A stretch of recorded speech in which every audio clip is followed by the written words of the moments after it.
Recruitment for the training. اور یہ MQM نے کیمپ لگائے.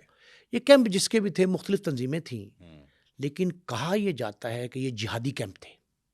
کراچی میں پہلے جہادی کیمپ یہ وہاں چلا جاتا ہے. 17 بندے ایک کیمپ سے سلیکٹ ہوئے. ٹاپ آف دی لسٹ کون تھا؟ فہیم فاروقی.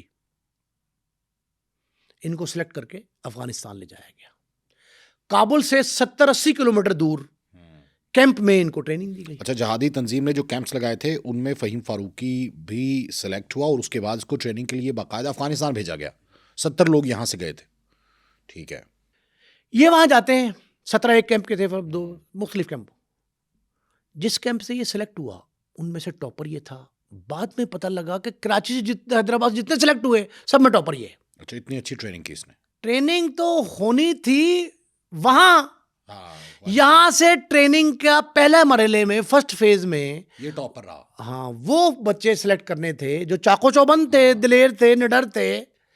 اس کے پاس تو ایک سند بھی تھی کہ اس نے 3-4 ٹارگٹ کلنگ کی ہیں، پولیس والوں پہ حملے بھی کیے تھے. یہ سلیکٹ ہو کے چلا جاتا ہے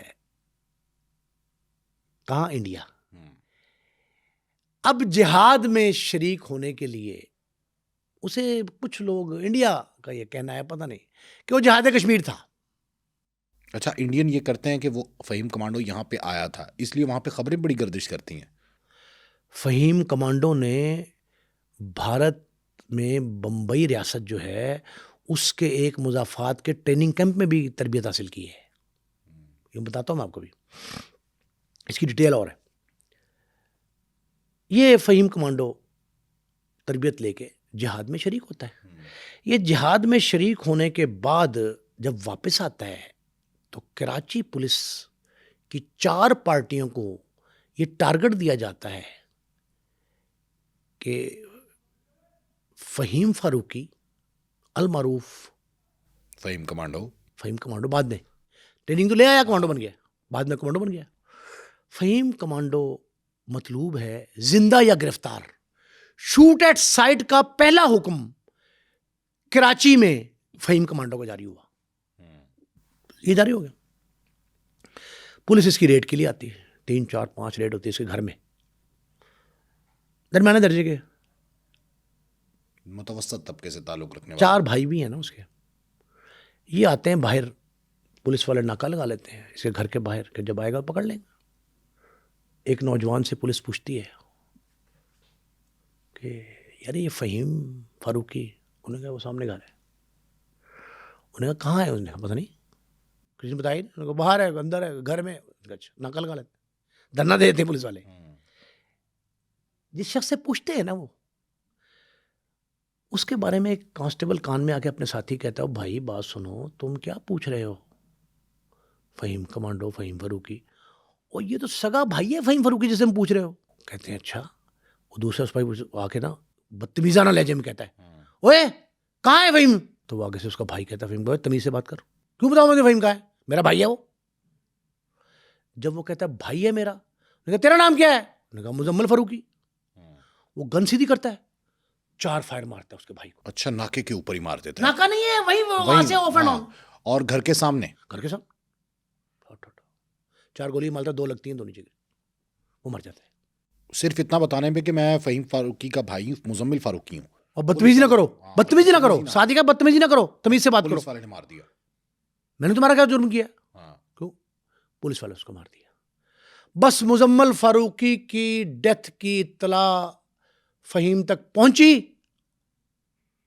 فہیم فاروقی سے فہیم کمانڈو بن گیا. اور یہ ایسا فہیم کمانڈو بنا 10 سے 12 بار پولیس والوں کی دوڑیں لگی. 10 سے 12 بار ریکارڈ پہ موجود. مقابلے میں آگے لگ کے بھاگے پولیس والے. پولیس والوں پہ حملے کرتا تھا، بھگا دیتا تھا، یونیفارم پھاڑ دیتا تھا، عبرت کا نشان بناتا تھا. اچھا، یہی وجہ ہے کہ اس پولیس والوں سے وہ نفرت کرتا تھا کہ پولیس والوں نے اس کے بھائی مزمل فاروقی کو قتل کیا. بالکل. اور اس کے بعد اس نے عہد کیا کہ میں کسی پولیس والے کو نہیں چھوڑوں گا نہیں. اس حد تک نفرت پیدا ہو گئی اس کے دل میں پولیس کے خلاف کہ اس نے اس وقت کے انکاؤنٹر اسپیشلسٹ چودھری اسلم اور راؤ انوار کو درجنوں بار چیلنج کیا. اچھا، اور دونوں بڑے پائے کے افسر رہے ہیں. میرا خیال ہے سردار عبد الرحمان بلوچ المعروف بلوچ جسے وہ رحمان ڈکیت کہتے ہیں، بلوچ قبیلے کا سربراہ تھا، اس کے ساتھ اتنی منڈ بھیڑ نہیں ہوئی پولیس کی. اس کے مارے جانے پر بھی تنازع کھڑے ہوئے ہیں، اختلافات ہیں، انگلیاں اٹھتی ہیں اور لوگ پولیس مقابلے پہ یقین نہیں کرتے. بہت ساری کہانیاں سن رہے کو مل رہی ہیں. اس کے گھر والے بھی کہہ رہے ہیں، اہل خانہ اس کے متاثرہ خاندان جو ہے رحمان کا. لیکن یہ جو خاندان تھا نا اس کا، فہیم کا، فہیم کے خاندان میں ہر شخص نے یہ کہا، ہر شخص نے، کہ فہیم کسی پولیس والے کی وردی دیکھ لے، پولیس والے کا نام اس کے سامنے لے دو، کہیں تذکرہ پڑھ لے پولیس کا، ٹی وی پہ دیکھ لے، اس کا خون کھول اٹھتا تھا. 4 بھائی میں نے آپ کو بتایا، اب آخری بات پہلے بتا رہا ہوں. 3 کو پولیس والوں نے مارا ہے، فہیم سمیت 4 بھائیوں میں سے 3 پولیس کے ہاتھوں مارے گئے. اچھا، پہلا مزمل فاروقی مارا گیا، مزمل، پھر 2 کو اکٹھے مارا، فہیم کو اور اس کے ساتھ بھائی کو، دونوں کو اکٹھے. وہ بات بھی بتاتا ہوں آپ کو. فی الحال آپ اتنا سمجھیں کہ فہیم فاروقی فہیم کمانڈو بن گیا اپنے بھائی کی پولیس کے ہاتھوں ہلاکت کے فوری بار، اور اس انداز سے بنا کہ اس نے پھر یہ کہا کہ اب میں نہیں یا پولیس والا نہیں. علل اعلان کا چیلنج کیا پولیس کو. اب محترمہ بے نظیر بھٹو ایوان وزیر اعظم میں پہنچ گئی. سردار عبد الرحمان نے انہیں تحفظ دیا سانحہ کارساز کے وقت، اور سیفلی بلاول ہاؤس پہنچایا انہوں نے. ہم بتا چکے ہیں بات. جی.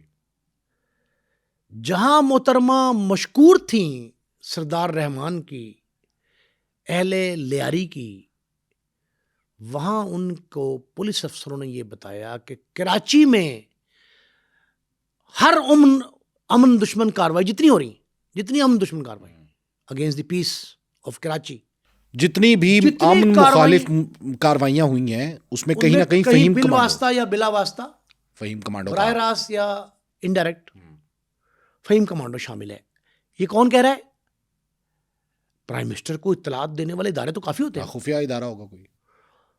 کراچی سے اسلام آباد پہنچنے والے بہت سے اعلیٰ افراد، نامور شخصیات، وہ یہ کہتی تھیں کہ فہیم کمانڈو قابو سے باہر ہے، اور اب تو اس نے ایوان وزیر اعظم کا رخ کیا ہے اور آپ کو براہ راست دھمکی دی ہے کہ میرے قتل کی ذمہ دار جتنی پولیس ہے اتنی حکومت ہے.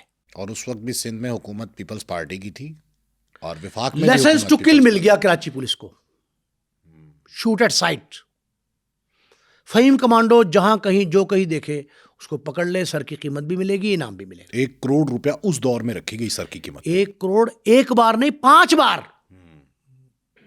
1 کروڑ ہر بار، کبھی گورنر، کبھی سی ایم، کبھی پرائم منسٹر، کبھی پریزیڈنٹ، کوئی نہ کوئی اناؤنس کرتا تھا. لیکن ہاتھ کسی کے نہیں آیا اس وقت. توبہ، ہاتھ آنے کا تو سوال ہی پیدا نہیں ہوتا.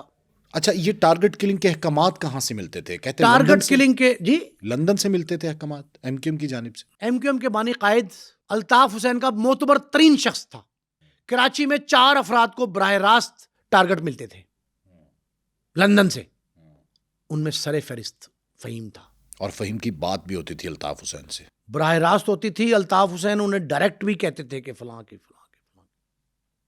اب ایک بات بڑی اہم سنیں، آپ کے ناظرین کے لیے کہہ رہا ہوں. پولیس مقابلے کا حکم فہیم کمانڈو کے کسی ایس ایچ او کو، ڈی ایس پی کو نہیں دیا گیا، کسی ایس پی کو نہیں دیا گیا.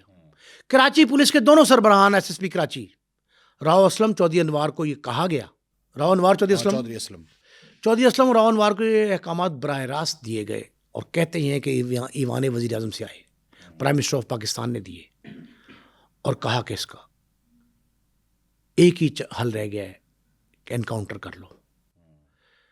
پولیس یہاں بھی ڈر گئی، خوف زدہ ہو گئی کہ اس کا انکاؤنٹر کیا جائے کہ نہ کیا جائے. کیوں؟ انہوں نے کہا بھائی وہ کون سا آگے سے قومی رضاکار ہے، وہ تو دیکھتے ہی فائر مارتا ہے. کئی لوگوں نے اس کا سامنا کرنے سے دانستہ معذوری ظاہر کی، انکار کر دیا. تو اسلحہ کہاں سے آتا تھا اس کے پاس؟ یہ تو بلکہ کہتے بہت بڑی مقدار میں اسلحہ سپلائی کرتا تھا. یہ اسلحے کا سمگلر بھی رہا، بڑی بڑی کنسائنمنٹیں اس کے نام پہ آتی تھیں. ایک دور میں اس کے سمگلنگ کا اسلحہ، منشیات یا سونا جو بھی کہے، سمگلنگ کی کوئی آئٹم جس پہ اس کا نام لگ جائے، منسلک ہو جائے اس سے، اس کو روکا نہیں جاتا تھا۔ ایک دانشور پولیس والے نے یہ کہا، حکومت سندھ کو یہ مشورہ دیا کہ ہم اسے ہنی ٹریپ کریں۔ ہاں، ایک بات ذہن میں آ گئی، سردار عبد الرحمان بلوچ یعنی المعروف رحمان ڈکیت کہتے ہیں، اس کو منی ٹریپ کیا گیا، پولیٹیکل ٹریپ کیا گیا، اس کو ہنی ٹریپ کیا گیا، فہیم کو۔ اس کی کوئی پریم کہانی بھی ہے؟ پریم کہانی یہ ہے کہ ایک خاتون اداروں کی طرف سے، ایجنسیوں کی طرف سے، خفیہ اداروں کی طرف سے ڈپیوٹ کی جاتی ہے، انڈکٹ کی گئی، اس کے ساتھ ملائی گئی، اور کہا گیا کہ فہیم کمانڈو سے رابطے استوار کریں۔ کشمیری خاندان کی خاتون تھی، بڑی خوبرو لڑکی، نہایت خوبرو۔ اس کے مراسم ایسے ہو گئے فہیم سے کہ مر مٹنے کے وعدے، دعوے، قسمیں، اور ایک طرف وہ اس پہ فریفتہ تھی، یہ اس پہ فریفتہ تھا، اور دوسری طرف وہ رابطے میں تھی ایجنسیوں کے، اپنا کام کر ایک ایک لمحے کی اطلاع دیتی تھی، مخبری کرتی تھی۔ ہم نے جتنی جرم کہانیاں سنائی ہیں، جتنی جرم کہانیاں، انجام عورت کے ہاتھوں ہوا ہے موسٹلی کچھ ویسے بھی ہوئے،